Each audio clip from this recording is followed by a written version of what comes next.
Hey, what's up, everybody? Lorenzo with my weekly comics haul. Got a big stack from the comic shop.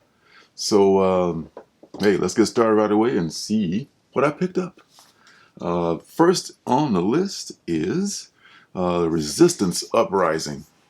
This is a continuation of the Resistance series by J. Michael Straczynski, and it is illustrated by C.P. Smith and colored by Snakebite Cortez. I'm not familiar with their work, but I love that name. I tell you that I kind of like the Resistance universe, and this is where they had this virus, and where a bunch of people were killed, and people that weren't killed end up getting powers. And I think Erratic is in this universe, so he's an offshoot of this story.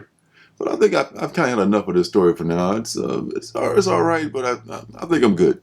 I get this first issue just to see what it's about, but I'm probably not going to pick anything else up. So, next is Bliss. Bliss, I love Bliss. Bliss is, I did a review of Bliss a while back. One thing I love about it, it comes out once a month or sometimes once every couple of months. And whenever it comes out, it has beautiful artwork by Caitlin Yarsky, and it's well written by Sean Lewis. Yeah, I'm down with books that come out like this and produce like this. This is, to me, what comics are about. You know, you make a book, it comes out once a month, you're done. You're not putting out twice a month or so forth like that. All right, speaking of which, finally, oh my God, Venom, number 70, what is it? Number 34, sorry, number 34. Finally, Venom is out. I'm sure it's kind of anticlimactic by now. I'm just glad to have this closure in my life right now, to tell you the truth. So I can't wait to read this and move on with that story. Followed by King in Black, which is, I think you're supposed to read Venom first and then King in Black, just to wrap the story up. So I'm going to do that. I feel like a nice thick book. I heard it was pretty good too, so hopefully that is true. Next is the Immortal Hulk. The Hulk has been broken down. He's many people in one. He's been killed many times over by the leader. This has just become, he's just an emaciated shell of himself on the cover here. So you know the immortal, invincible, incredible, ass-kicking Hulk has got to be coming back pretty soon, because that's what we all want to see, right? We want to see some Hulk smash action for a change. On the indie side, there's Fear Case. Fear Case number 3 of 4, which is actually number 2 was pretty good. Number 1 had a few holes in it editorially, and the art is to some folks' standards kind of questionable. But I like the story. I like the idea of a fear case, of a case that actually is being pursued by the Secret Service throughout the ages. And I'm anxious to see how this wraps up. One more after this one. Next up is Nocterra. Nocterra, I did like the first one about the endless night. The great, what they call it, the great dark or the great something. This woman is running a shuttle truck, like a service between the cities that are still that survived, and there's like all kinds of strange nocturnal creatures that have evolved because of the eternal night in this, and she's going to be taking this crew of people to this city, and this is apparently the guy who may be responsible for blotting out the sun that she's carrying around, who's being pursued by other bad folks. So that's pretty exciting. I want to see how issue number 2 is before I see any more of that. This is my second issue of that one. Speaking of which, second issue of Ironheart, Hollowheart. Hollowheart. The character was such a sad, pathetic character in this book. I wanted to see more and learn more about him.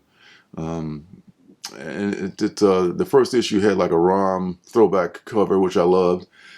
This one I just got just to see where this story is going to go. So this is number 2 for Hollowheart, to see how that's going to work out. And a tryout also of issue #1 is Project Patron.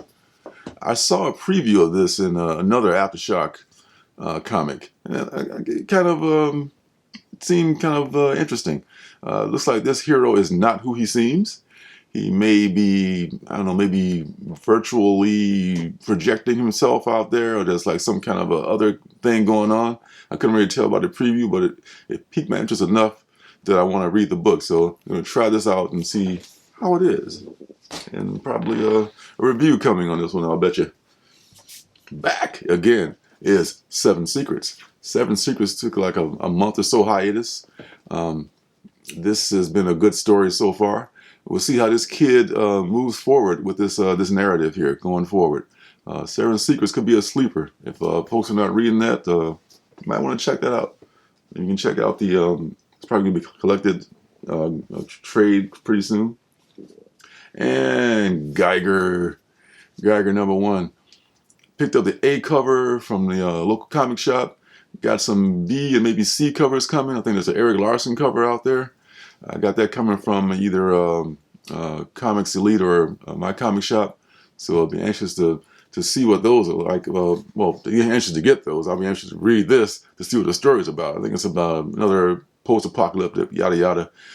This has to do with nuclear energy though. So there's a twist to this, and I love the DC. I don't know if that's what they were going for, but the checkerboard at the top of the old DC books used to have that. That's kind of cool.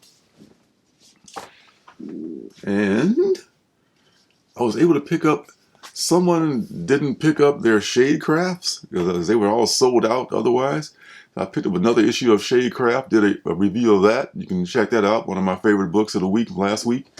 And not only that, there was they picked up issue #2 and didn't pick them up. So lucky me, I was able to get those.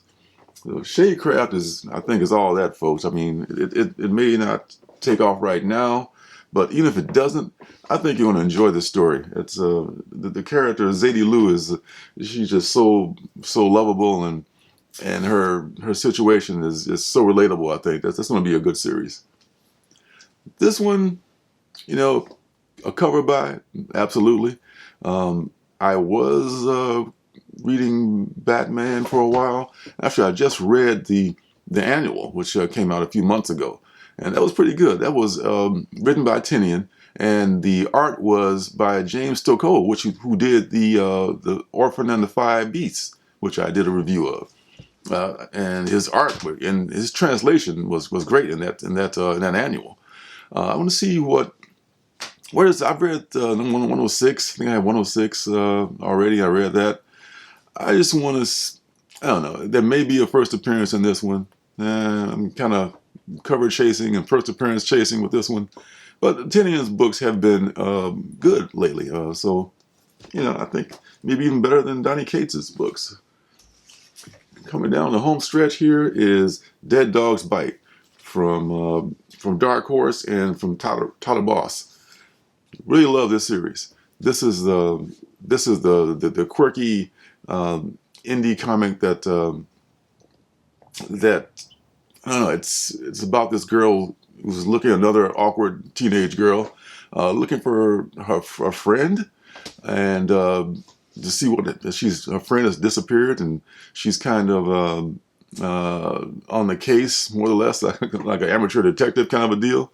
But not really. You know, she is more concerned about her friend. Dead Dog's Bite is a good series. If you're not reading this, you should be checking it out if you are an indie fan like myself. Final book, an indie book, of course, is The Silver Coin. And this is the B cover. I was able to pick up the B cover. There was a lot of A covers there.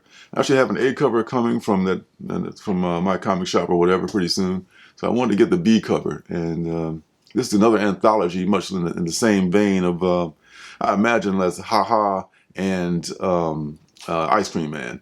Only this is going to be different creators every issue, as opposed to just a different character every issue like Ha-Ha, and a different story every issue like Ice Cream Man. I think I've got that right, but you know, hopefully it's good, because you don't want to go to the well too often with the same concept. But I think they know what they're doing at Image. Well, let's hope they do, because they so far they've been putting out great material. Like Big Two, who we're the big one. We're Image. Well, that is it, folks, for this week. I probably got some stuff coming in the mail. Like I said, with the Comics Elite, which are running behind schedule. That's another story that I won't go into right now. But thanks for stopping by. Be sure to hit the like button, hit the subscribe button, and turn on notifications so you know when I'm making my next video. That's it for now. So until then, I'll see you guys in my next video. Hey, don't forget to subscribe and leave a thumbs up.